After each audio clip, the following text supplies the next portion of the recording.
Today, we are looking at loan hedging again, and we're looking at different strategies for the case where you are borrowing in a foreign currency and look to hedge it via forward contracts, which can go either to maturity or you can choose to do a rolling strategy. So let's have a look at what that actually means.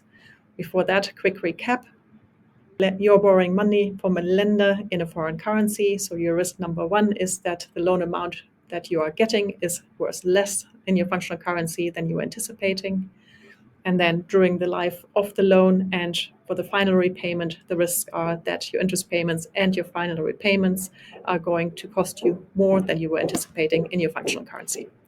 So what are the strategies to hedge against that? We have looked at cross-currency swaps the last time around. Today we are looking at forward contracts to provide you with the sufficient mitigation for your particular loan in a foreign currency.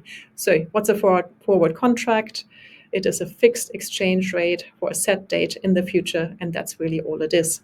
So how do you hedge with FX forwards? For your initial exchange, it's fairly straightforward. Let's say you decide today with your lender that you're going to take out a loan in, say, a month time.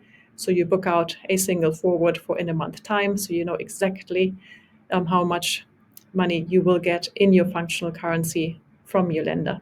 Then, during the life of the loan, you will do a strip of forwards to every single interest payment so that you know at every single point in time how much money that will cost you in your foreign currency, in your functional currency, and your lender will get that back in their required currency.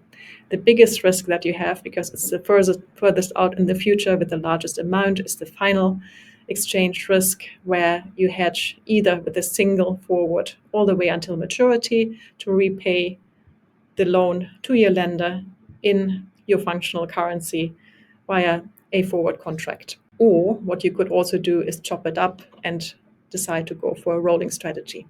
So why would you hedge with rolling contracts? Because as explained before, if you do one single contract to maturity, it's quite simple. However, it might be that the credit condition that you get from your financial counterparty for the forward are quite severe, meaning it can be quite expensive.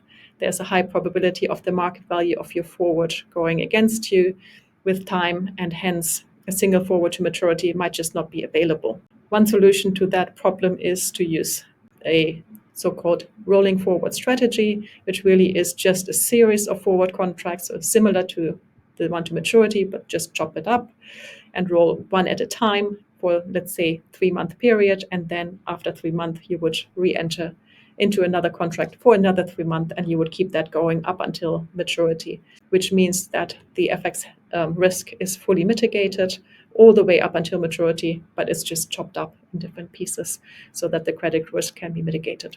So if we compare the two strategies, forward contract all the way up until maturity, very simple.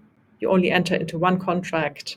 You have peace of mind. You can budget easier. However, one, as mentioned, it might just not be available for such long data contracts. And two, it's very restrictive, because if you wanted to repay your loan early or anything else, you must still honor that agreement, and it tends to be quite complicated to unwind it. Here comes the rolling contract. What you would do is enter into a 3-month forward, and then once the 3 months are over, renew for a new contract and take the mark to market of that first contract, roll it into the second one, roll the combined mark to markets into the third one, etc., and do that all the way to maturity. This gives you lots of flexibility because you're only ever locked in for the next 3 months, but it does provide you with ongoing protection because all your renewals are always covered by the previously accumulated mark to markets of the forwards. So what are the negatives of the rolling strategy? One, it needs constant management. You do need to renew your forward contracts at every period.